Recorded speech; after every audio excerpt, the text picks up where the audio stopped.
You can stress pregnant animals, and their children or their offspring as adults will be more likely to use cocaine or alcohol. You can count you can evaluate the stress levels of pregnant women, and women who had more stressors, their children are more likely to have behavioral problems at age 3 or 4. I could go on and on and on about the effect of prenatal stress on the developing fetus.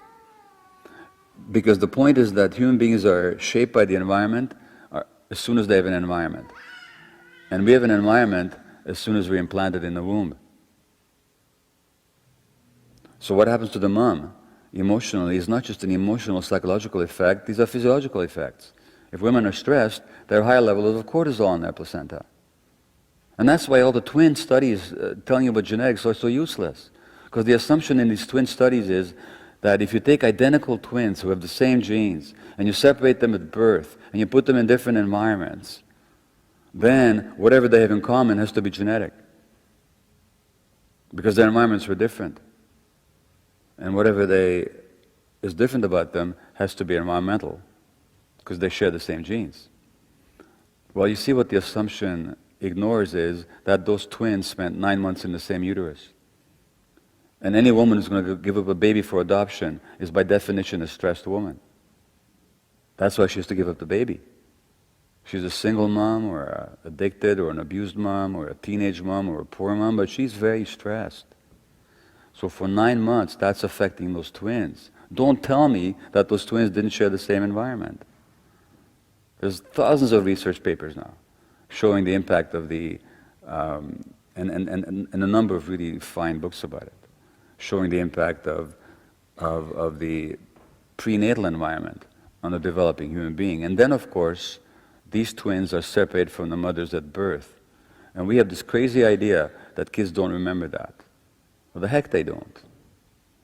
They don't recall it, but they remember it. They don't recall it, but they remember it. Because there's two kinds of memory. There's explicit memory, which is recall memory. This is when you can call back the impact of, you can call back facts and episodes and details. You can recall what Gordon Neufeld said yesterday. You can recall what you heard 10 years ago. You can recall what you had for breakfast. You can recall when you met your partner or spouse. That's explicit memory. But if I asked you to raise your hand if you can recall anything before the age of a year and a half, very few people, if any, would put their hands up. How many do recall anything from before you're 18 months of age? 1%, 2? Okay? Out of 80, 90 people? And even if I asked for 3 years, it would still be a minority. Because the structure in the brain that recalls doesn't begin to develop until you're 18 months of age. There's nothing to recall with. But there's another kind of memory called implicit memory, which is there from before birth. And implicit memory is the imprint of the emotional imprint of early experiences, for which there's no recall. But if something similar in the present happens, then the emotions come back, and you think you're reacting to the present, but you're actually reacting to the past. And that's called implicit memory. I'm going to give you an example of that now.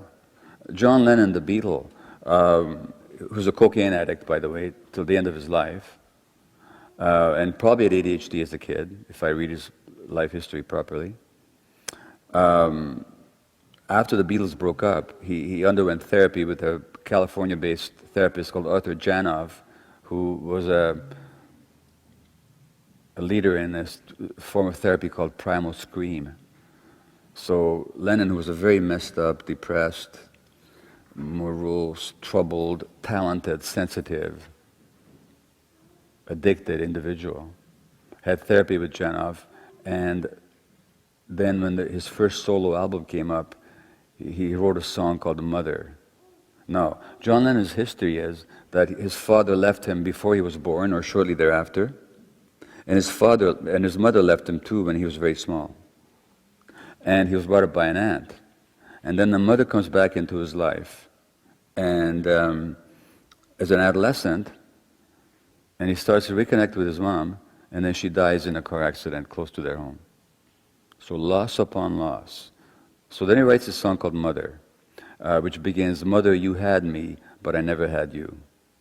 Okay? So, Constantine, if you play track number 3 there on that CD.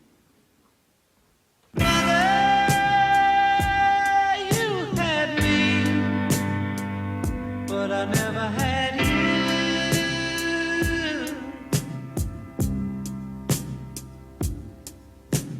I wanted you. You didn't want me.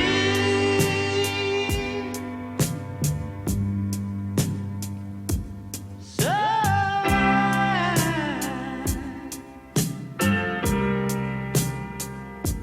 I just gotta tell you,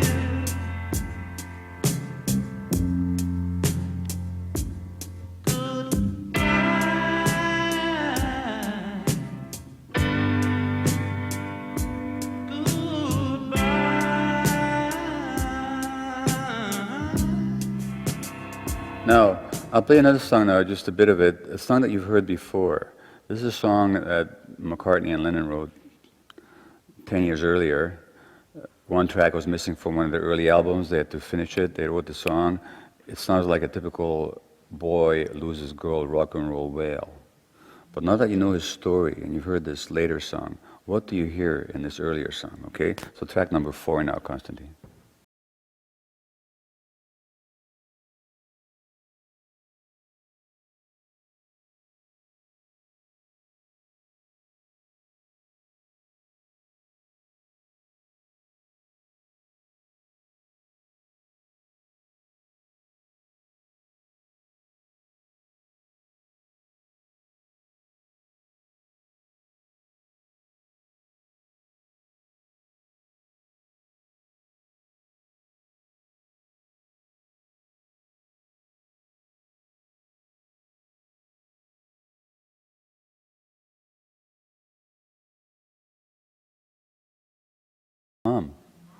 It's a memory, but he doesn't know it's a memory. He thinks he's singing just this rock song about, losing a woman.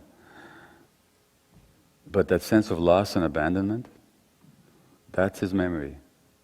Even though he doesn't recall what happened, he remembers what happened. So the child who's, children remember what happened even before they're born, and what happens around the birth. So